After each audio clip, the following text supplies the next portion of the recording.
meilleur du monde. Toujours au chapitre des droits de la personne, transportons-nous à Paris où notre correspondant en Europe, Sylvain Desjardins, a rencontré cette semaine des opposants politiques iraniens qui ont organisé une exposition sur les exécutions massives commises par le régime de l'ayatollah Khomeini à la fin des années 80, massacre qui a été reconnu et dénoncé par diverses institutions, dont le Parlement canadien au cours des dernières années. Depuis un certain temps, les opposants iraniens se mobilisent à nouveau un peu partout dans le monde pour demander des comptes au gouvernement iranien actuel parce qu'au cours de l'été dernier, des enregistrements impliquant des dirigeants iraniens qui semblent apporter de nouvelles preuves de ces exécutions politiques ont été publiés sur Internet. Sylvain revient donc sur cette rencontre qu'il a eue avec des représentants du Comité national de la résistance iranienne en début de semaine à Paris lors de la Journée internationale contre la peine de mort. En cette journée mondiale contre la peine de mort, il est fort opportun de consacrer au cœur de Paris une exposition sur les exécutions en Iran. Nous tenons particulièrement à remercier Monsieur le maire Jean-François Legarrey ainsi que la mairie du 1er arrondissement pour leur accueil. Il s'agit effectivement de révéler, de dire à l'opinion ce massacre, cet acte de barbarie terrible commis en 1988, jusqu'à 30 000 victimes de ces exécutions sommaires. Et il faut demander à l'ONU une commission d'enquête internationale. Des représentants des associations de défense des droits de la personne, des députés, des élus municipaux et quelques dizaines de membres de la communauté iranienne de France étaient réunis dans le hall de la mairie du 1er arrondissement de Paris ce lundi pour évoquer cette page noire de l'histoire iranienne. Parmi eux, Sima Rajabi, qui a perdu 14 membres de sa famille lors des exécutions de 1988. Mon petit frère Mostafa avait seulement 16 ans. Quand il a été arrêté en novembre 1981, il a été condamné à 8 ans de prison. Lui aussi, après 7 ans de prison, dans un procès d'1 minute, il a été condamné à mort pour avoir soutenu les Moudjahidines du peuple d'Iran.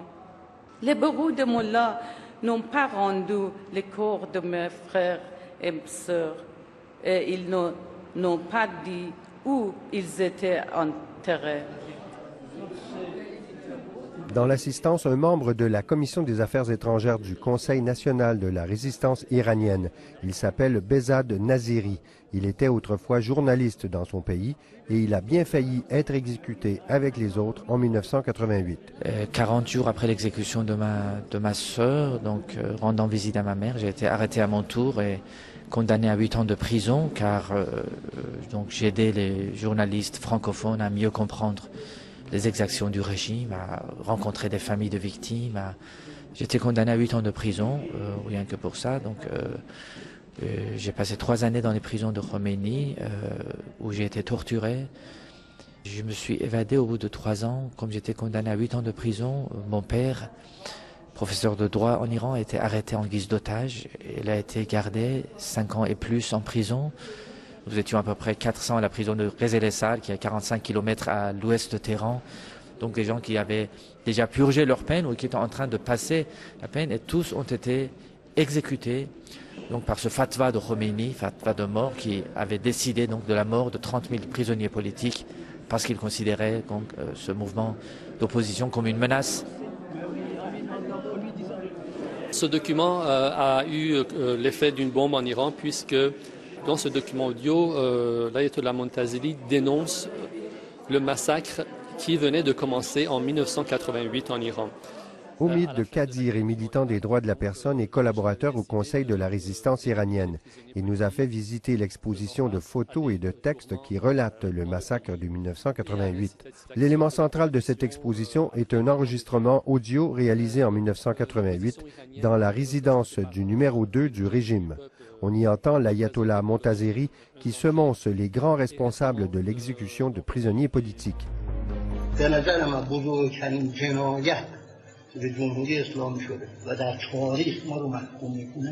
Alors Montazeri, dans cette réunion, s'adresse aux membres de la commission de la mort en disant qu'à mon avis, le crime le plus terrible perpétré en République islamique depuis la Révolution et pour lequel l'histoire va nous condamner, a été perpétré par vous et vous serez considérés au nombre des criminels de l'histoire.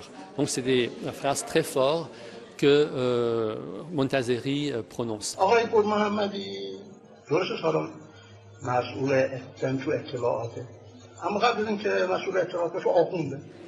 Dans un autre passage, Montazeri affirme que le ministère du Renseignement, le VEVAC, avait déjà planifié cette tuerie. La personne d'Ahmad Khomeini, le fils de Khomeini, disait depuis 3 à 4 ans que les moudjahidines du peuple doivent être exécutés, même ceux qui n'ont fait que lire un journal ou distribuer des communiqués.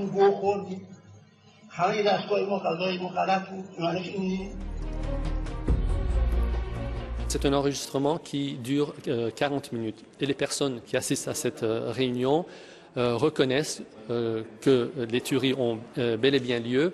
Ça constitue des preuves de la culpabilité de ces gens-là, mais en plus de ces aveux de crimes qui datent de 28 ans, nous avons récemment, il n'y a que 2 mois, l'actuel ministre donc, de la Justice, qui était un des membres de la commission de Lavore, est venu se justifier lors d'une entrevue télévisée en Iran que ce que j'ai accompli était un commandement de Dieu et je suis fier d'avoir accompli le fatwa de l'imam Khomeini.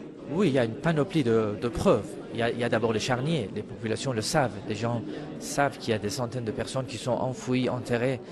Il faut que ces charniers soient objets d'enquête. Les anciens moudjahidines du peuple et leurs partisans réclament donc maintenant une enquête parrainée par les Nations unies pour que toute la lumière soit faite sur ces événements de 1988 et que les responsables soient traduits en justice, comme le dit l'ancien prisonnier iranien Behzad Nazeri. Nous sommes en présence d'auteurs de massacres reconnus comme crimes contre l'humanité par Amnesty International, par Human Rights Watch, par FIDH. Donc ces gens assument. Donc il faut que la communauté des nations demande des comptes.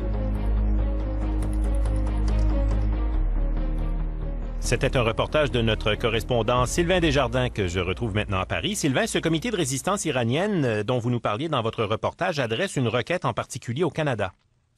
Oui, parce que vous savez, Jean-Sébastien, le Canada, depuis l'affaire de la photojournaliste irano-canadienne ou canado-iranienne Zahra Kazemi, qui a été tuée, torturée dans les prisons iraniennes en 2003, bien, le Canada a toujours été un peu à l'avant-garde de ce qui se passait au niveau et de la dénonciation de ce qui se passait dans les prisons en Iran.